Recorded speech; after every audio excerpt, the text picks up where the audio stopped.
Beverly Hillbillies.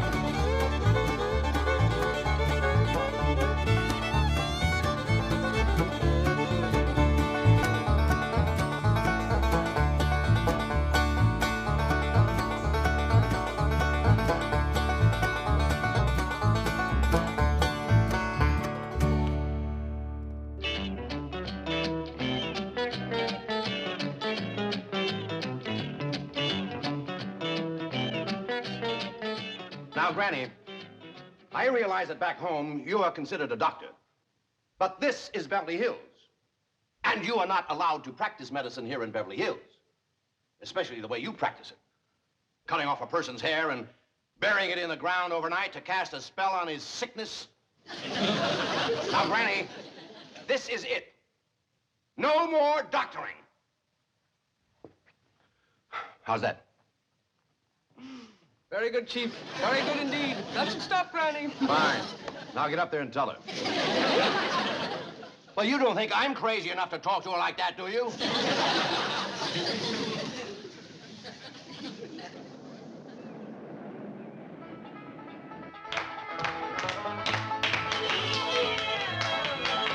Just sit down. Come on, Granny.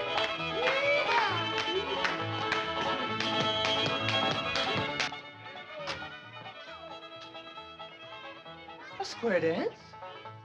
At this hour of the morning?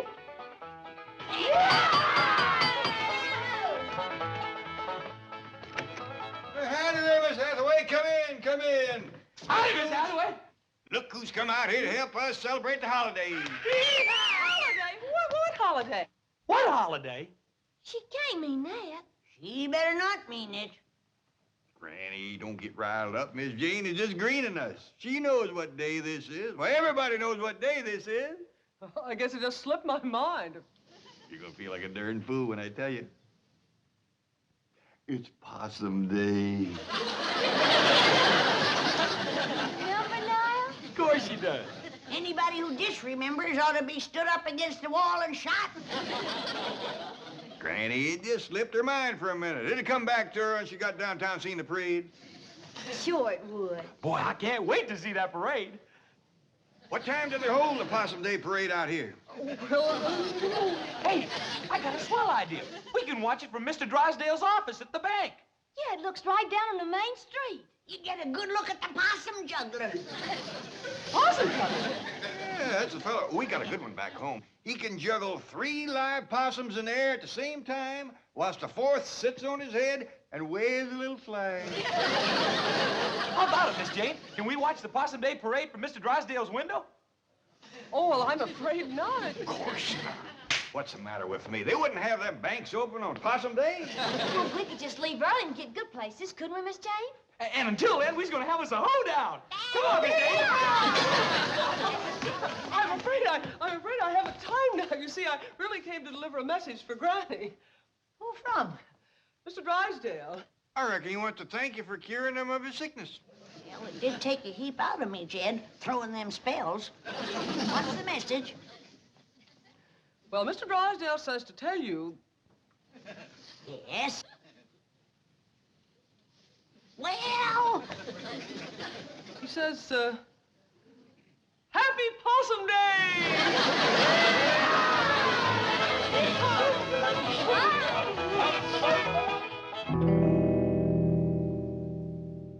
Roy, will you relax? What are you complaining about? She whacked off my hair, too, didn't she? But I am a doctor. Do you have any idea what I've been going through this morning? The lawnmower? Now remember your Hippocratic oath? I have a few oaths for you that Hippocrates never even heard of.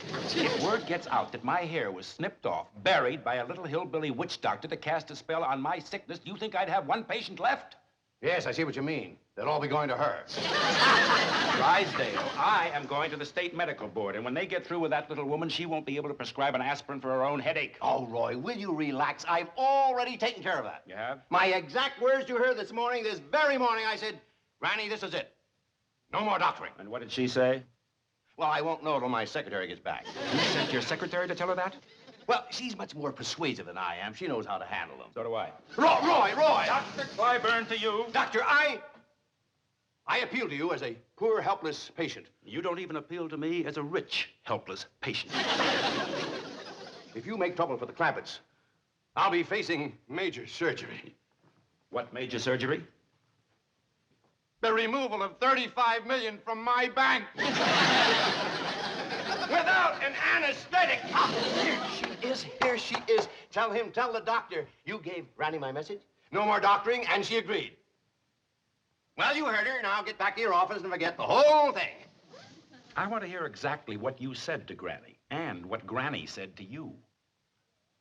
Well, upon my arrival at the Clampett mansion, imagine my surprise to find them arrayed in their Sunday finery and having a square dance. Look who's here to help us celebrate the holiday, exclaimed Mr. Clampett, happily. What holiday? I inquired, innocently. Possum Day, he replied, earnestly. Well, you... Never mind the Tom Swift dialogue.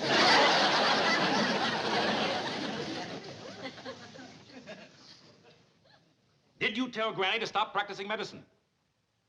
Well, not in those words, no. No, she said it in much stronger language. Tell me. And without the adverbs, please. I am a busy man. I still have a medical practice, as long as I keep my hat on. Now, what happened? Chief, are you going to allow him to treat me this way? No, I'll do it. Now what happened? Well, they kept asking if they could watch the Possum Day parade from your window here. That does it? Doc, listen. You listen. That little woman is a menace to the health of this community. She is going to celebrate Possum Day in the clink. Possum Day? Dr. Pfeiffer. Doc. Roy, boy. You are constricting my brachial artery with your hemostatic grasp. What? Get your cotton-picking meat hooks off my arm. Look, I'll go see the Clampetts. I'll talk to Granny. I'll give her the message myself.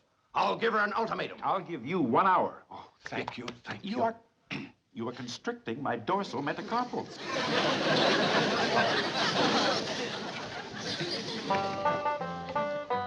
What all you got in here, Granny? Oh, just a few victuals to nibble at the parade. Any baked possum? Of course not. Don't you listen to him, Wendell. Ethro, you know it's getting low to eat possum on Possum Day. Oh, I was only spoofing, Uncle Jed. You know, maybe we don't need this little ladder at all. Find a good place to park the truck and we could watch the whole parade right from the truck. I got a dandy place to park. Whereabouts, Jethro? Right smack dab in front of Mr. Drysdale's bank. You sure that's all right? Well, sure, Uncle Jed. A policeman, he gave me a ticket and said it was for parking there. Doggies, that was mighty friendly of you. I hope you thanked him properly. I sure did, Granny. Why, he said he was just giving me a $5 ticket this time, but next time he's gonna give me a $10 ticket. Always remember that, Jethro. Folks appreciate politeness, especially in a young'un.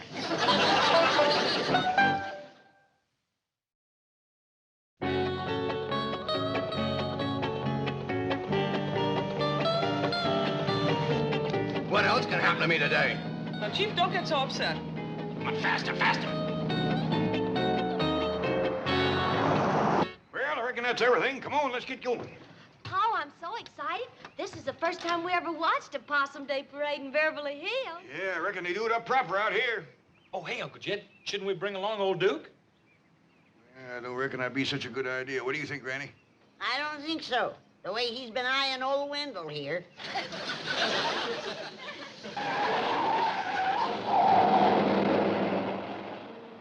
It's Miss Jane and Mr. Drysdale. I reckon they's gonna join us for the parade. Wait! Wait! Oh, thank goodness we caught you. Get in. Where are you going?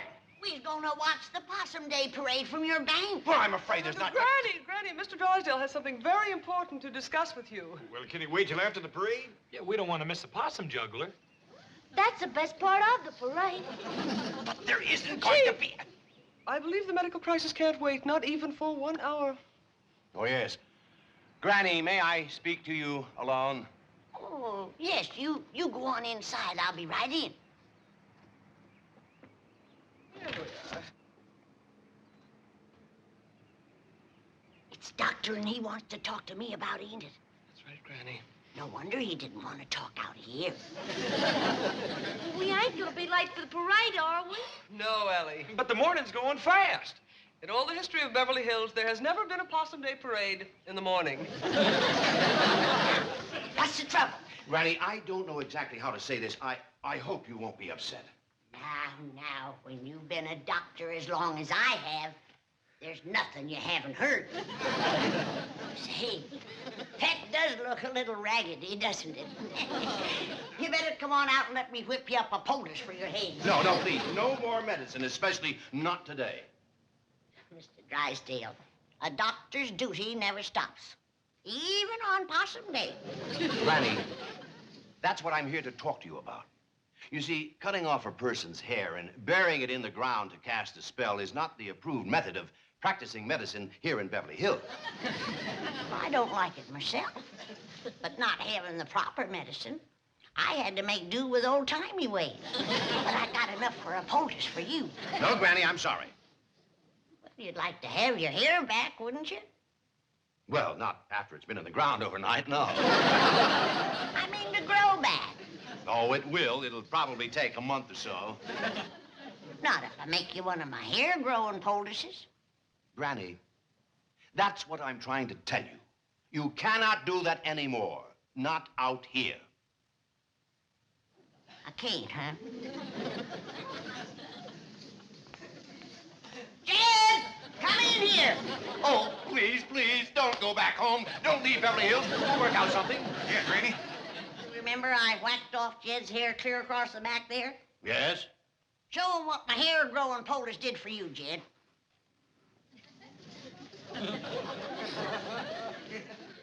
It's a mite ragged. It ain't been trimmed yet. Why, that's impossible. You can't grow hair like that overnight. Ow! It's real. It's actually growing right out of his scalp.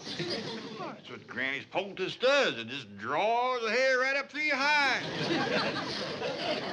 Kept yours on a mite too long, didn't you, Jed? You hadn't ought to slept in it. It's a miracle. Come on. I'll whip you up one. Granny, how did you discover this hair-growing poultice? Oh, that goes way back to my great-great-great-granny. You see, in her day, they had considerable trouble with the Indians.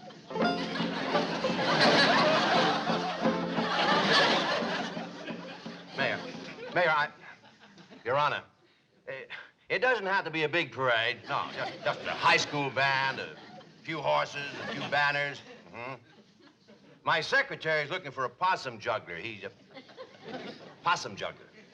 Yeah, he juggles 3 live possums with the same as... Hello? Is this the, Acme Theatrical Agency? Oh, fine. Well, we're looking for a possum juggler for a parade. You have a Clarence juggler. Not an actor. A possum juggler is one who juggles possums. Now, we would prefer one who can juggle at least 3 Hello?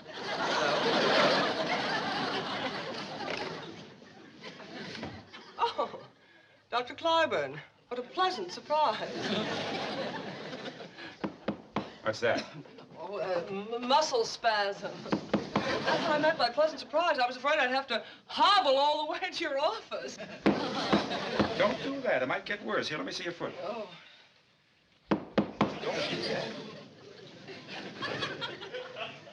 But Dr. Clyburn, I assure you, Mr. Drysdale is not in.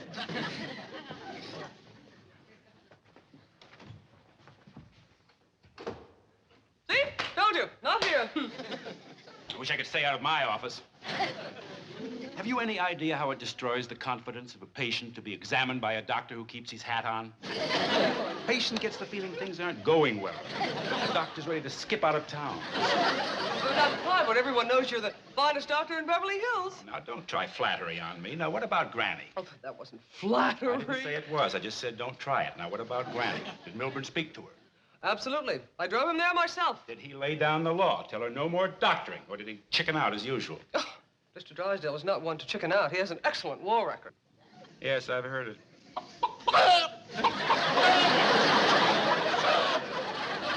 I resent that, Clyburn. I'll have you know I was decorated. Yes, and I see you're still wearing it. What is that? What? Oh, this. Well, my head was cold. I presume that's why you were hiding under the desk? As a matter of fact, it is. Now, I'm busy. Get going. What about Granny? I took care of Granny. I want the truth. What shall I do, swear in my honor as a banker? No, I want the truth. You don't have to worry about Granny. Now, go back to your own office. I'm busy. Well, I'm running late. But if I hear as much as one rumor about Granny... Oh, howdy there. Hey, thanks both here, Granny. Ain't this a stroke of luck? First we find the bank open so we can watch the parade from the window, and now here's Mr. Clyburn. If you're going to send your hair-growing poultice over by Miss Jane. Hair-growing poultice? Say, yours is coming along just fine. I made yours a mite looser because I didn't know just when you were going to use it. So you're still making medicine? I'm a doctor, ain't I? Better run along, Roy. Your patients are waiting. Oh, no. Oh, no. Oh, no. This is much more important. You heard him. Poultice him, Jethro. Yeah, Granny. Please, wait, wait. No. Better fetch a towel or that man's gonna have an awful hairy forehead.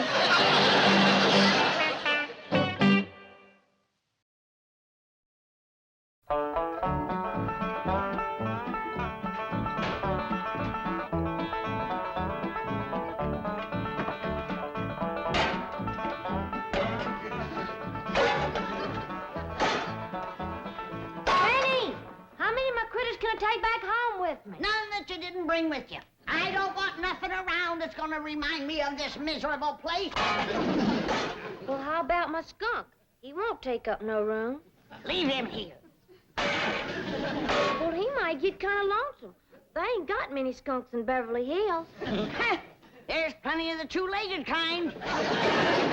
Like that ungrateful, good-for-nothing Clyburn feller. Say, Granny, it's coming on for nightfall. What you say we all get a good night's sleep and we start out for home first thing in the morning? I ain't spending one more night in this Beverly Hills, and that's that. I'm going back home, where folks appreciate you doctoring them back to health and poultice hair on their heads. That Clyburn fella was plumb ungrateful, was he? Downright nasty. Why, he's claiming that he wasn't even sick when he came here yesterday. He says that Jethro put him to bed against his will. Why, he's even claiming that he's Mr. Drysdale's doctor. You don't say. I cured them both. Now he's wanting all the credit. Granny, let him have the credit. It ain't that, Jed. But it's the meanness of the man. Why, he yanked my poultice off his head and throwed it out the window. Then he poked his finger in my face, and he says he's gonna get after me with a doctor's board. What's a doctor's board? I don't know. But it must be big. He says 4 doctors sat on it. That's when Jethro came in. Right, Jethro? Yes, sir, Uncle Jed. I said, you take a board to my granny, and I'll bust it over your head. I don't care how many doctors is sitting on it. Well, I reckon he was considerable provoked to see that. I was pretty provoked myself, waiting outside. Why, what happened to you? Well, as you know, this policeman gives Jethro here a ticket for parking in front of the bank. A $5 ticket. Well, when a policeman come by and tried to give me another ticket, I said, no, thank you, we already got one. If it's all the same to you, I'll take the money. Well, he commenced to mean-mouthing me, and I said, now, hold on there. If that's the way you're going to be, we won't take your money or your ticket. What did he say to that? He asked me if I want to come down to the station with him, and I said, no, I don't want to miss the Possum Day parade. Well, what did he say to that? He said there wasn't no Possum Day. No Possum Day? That's what he said. These folks don't appreciate nothing out here. Jethro, you call Mr. Drysdale at his bank, and you tell him to send over your Uncle Jed's $35 million right away. We want to take it with us. Yes, Granny. And none of that paper stuff. We want real money, silver. But, Jethro, listen to me. There is a Possum Day, and there will be a parade. Mr. Drysdale's working on it right now. All right, Mayor. Now, look, how about this? A couple of elephants, calliope, a few lousy balloons. Is that too much to ask? Now, suppose we put your name on the balloon. Election's coming up, you know. But, Jethro, please, you can't leave tonight. Oh, let me talk to Granny. All right. One small elephant, a few balloons, and a possum juggler. Possum juggler. But Granny, $35 million in cash. You can't possibly. You want it in what? Nickels, dimes, and quarters. Hello? Hello? Hello? Granny? Hello? Hello? Well, the Possum Day parade's all arranged. First thing tomorrow morning. Let's see, we're going to have an elephant. Too late, Chief. The Clampetts are leaving. No. Tonight. No. And taking their money. No. I thought I'd drop by on my way to the medical board. They'll have my report in case Granny tries to practice medicine again. How many doctors did you say were on that board? 4, all top men. Well, you're gonna need all 4! Oh, Chief, remember you're a bank president. Allow me to hit him! Now, what's the matter with you two? Look, Milburn, aren't you content just to look like an idiot? You have to act like one, too. And will you take off that silly-looking baby bonnet? Hair. Chief, you've got hair! Hair where? Of all places, on your head. Granny's poldest! It works! Look who has hair! And who has it? Impossible.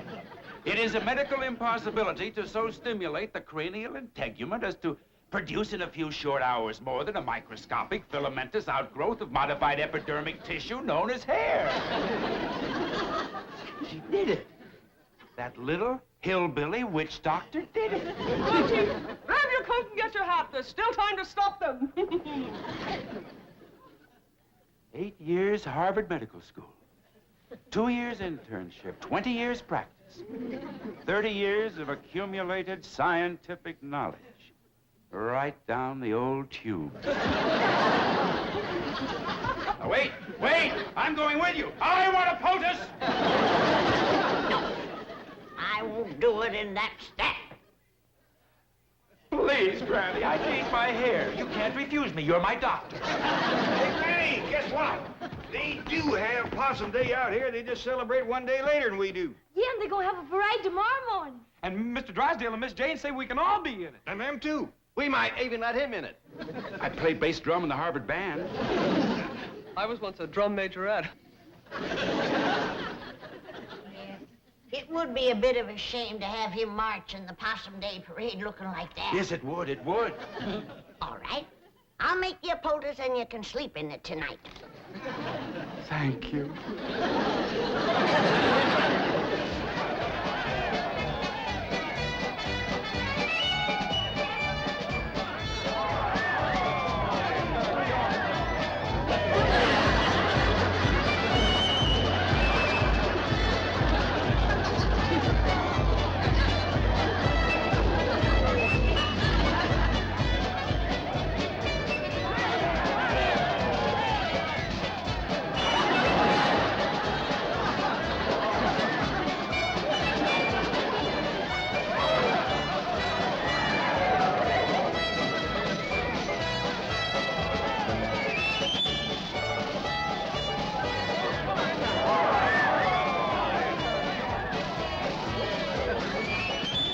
Dandy parade, ain't it, Granny? All except the possum juggler, sorriest I ever seen.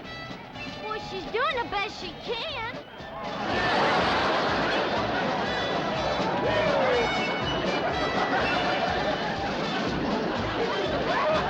I bet you by next Possum Day she'll be good enough to lead the parade.